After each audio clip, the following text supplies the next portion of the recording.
Alright then guys, this is Yara here and this is going to be my ban list prediction for the TCG. It is currently March 13th of 2022. So I think the format has been defined already. I don't think there's needs to be any need to wait. I think we know what the problem cards are, and also I'm going to be touching on a couple of divisive cards that a lot of people may not agree can either like come back or get hit.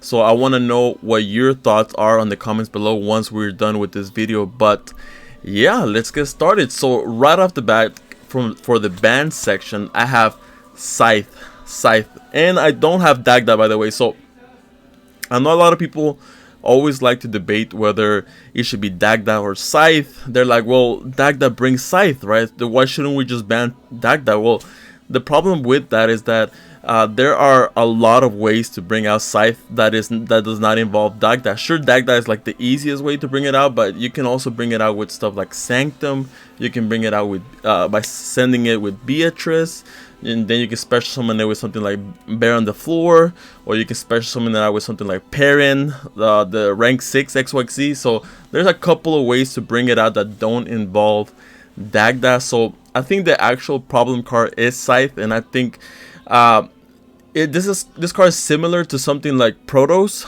So I don't know why Konami decided, oh, let's ban Protos but let's not ban Scythe. Like, that makes no sense to me. They basically serve the same purpose. They lock the opponent from playing for one whole turn, which is, I don't think it's fair, right? So I think Scythe should absolutely be gone. I think a lot of people will be happy with that hit. So secondly, Verte Anaconda on the ban section. Yes, I do think it should get absolutely banned without a doubt. I've been calling for this card to get banned, and finally OCG banned it over there in the OCG, and I feel like the TCG will follow along with the OCG and ban Verte Anaconda in the next ban list. But I've been calling it. Like, if you look at my ban list predictions, I've been saying Verte should get banned for like a couple of videos now, so for months now. So I mean, this card is just simply not fair. The simple fact that you can eat like 1, 2, or 3 hand traps. Then if you have something like a Link Spider, you make the Nibiru token into a Link Spider. You get another monster, you make Verte Anaconda.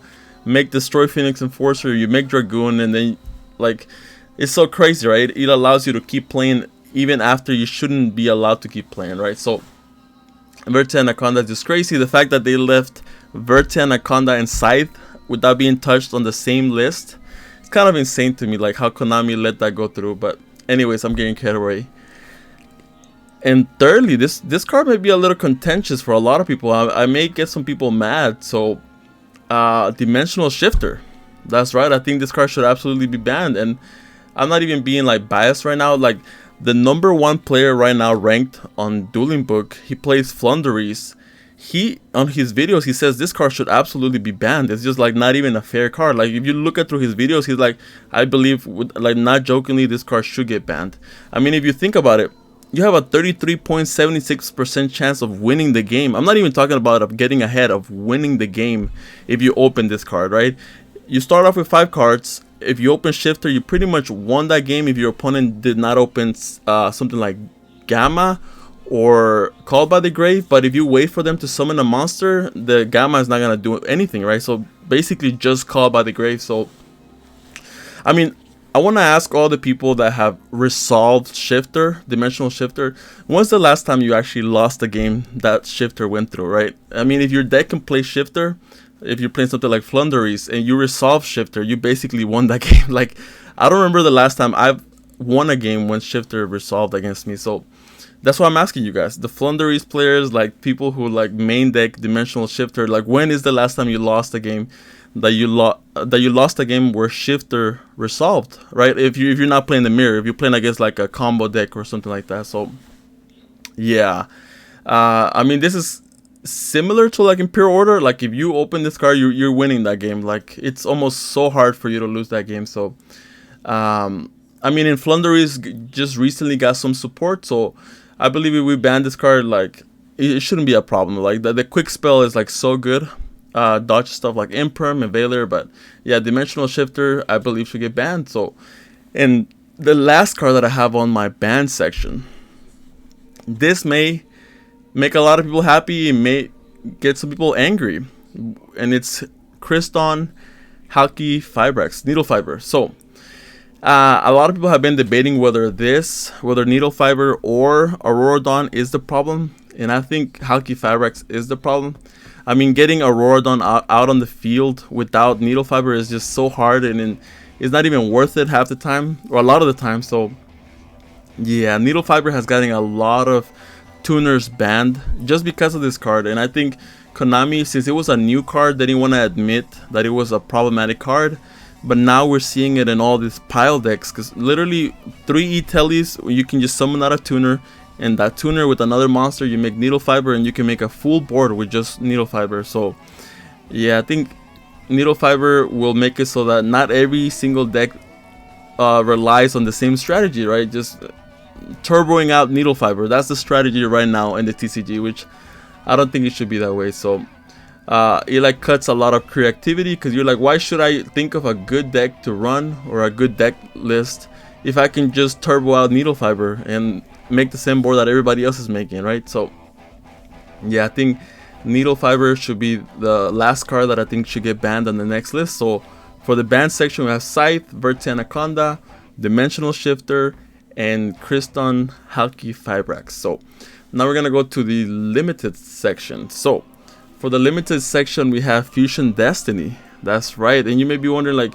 why are we limiting Fusion Destiny if we're banning Verte Anaconda? Well, I think that even if we were to ban Verte Anaconda, there's still going to be a lot of decks like Dogmatica that are still going to be playing Fusion Destiny, because that card is just that strong. So in the OCG, they limited it. So I mean, this card just gives you so much card advantage. It's insane. You summon out the Destroy Phoenix Enforcer, it gets you a Pot of Greed the following turn. So, and you may be like, doesn't this hurt like hero players? Sure, I mean, it may hurt them. We're gonna give them some support later on in the list, but it's not the hero players that are playing it. They're playing it also, but it's also like all this like other decks that are playing this deck, because it's just that strong of a card. The fact that you can make all your plays, literally every single play in the book, and then lastly activate Fusion Destiny. That's crazy to me. It has like no restrictions. So yeah, that's why Red Eyes Fusion is like a more fair card, because you can't special summon the turn you activate it. So yeah, alright, and then so Fusion Destiny. Now the second card that we have on the limited section will be Water Enchantress of the Temple. I think this is better than Right, because this is also an extender as well, and it searches Right. So yeah, I think this card would just cut the consistency of the whole engine, of the Brave token engine. So it's just so that you won't be able to open it like as often as you can now, because now if you play this engine, you have like so many ways to get to it. It's insane. Like, you're almost gonna open it every single game. So I think limiting the temple would be a good choice. And then another one which may surprise a lot of people will be Vishuddha of the Tenyi. That's right, Vishuddha of the Tenyi. The reasons being is because not only is it a free body, right? It's a free body, but also it serves the same purpose of something like Pinkertops, right? If you think about it, this literally does the same thing as Pinkertops. If there's like a problematic back row that you're having problems dealing with, just activate Vishuddha effect and then return it to hand. So yeah, out of all the Tenyi cards, I think this is the strongest, the one that gets like added to a lot of decks that don't even revolve around like Sword Soul or anything like that, because they realize how strong Vishuddha is. So yeah, and then for another one for the limited section will be Harpoor. Recently on the OCG they semi-limited Harpoor, so I think they're realizing that it's not really as strong as it was in the past, the whole Orcus strategy. So I think bringing Harpoor back to 1 would be a great addition to the game. I don't think it'll break anything, especially since we're banning Verte Anaconda. Like, we cannot have Harpoor and Verte Anaconda in the same list. That would be too crazy. That's why we're banning Verte, we're limiting Harpoor, right? So, and that will be it for the limited section. We have Fusion Destiny, Temple, Vishuddha, and Harpoor. So now we're gonna go to the semi-limits. Semi-limits, I think Konami, we've realized that they use it as testing grounds for cards that are too strong, or like they used to be strong, so now they kind of want to like bring them off the list. So it's like the testing ground. So For semi-limit, we have Luna Light Tiger. Right now it's limited. I play Luna Lights myself. I played Pure. I played Tri-Brigade Luna Light. And that deck just bricks left and right. It's Brick City. So I don't think bringing Luna Light Tiger to 2 will be a problem, honestly. So, and then Miscellaneosaurus. I have a couple of friends that play Dinos, and they've pretty much all dropped the deck, and it's kind of sad because before, like even when like Misk was at 3, they weren't winning all the time. Like they weren't even winning at all.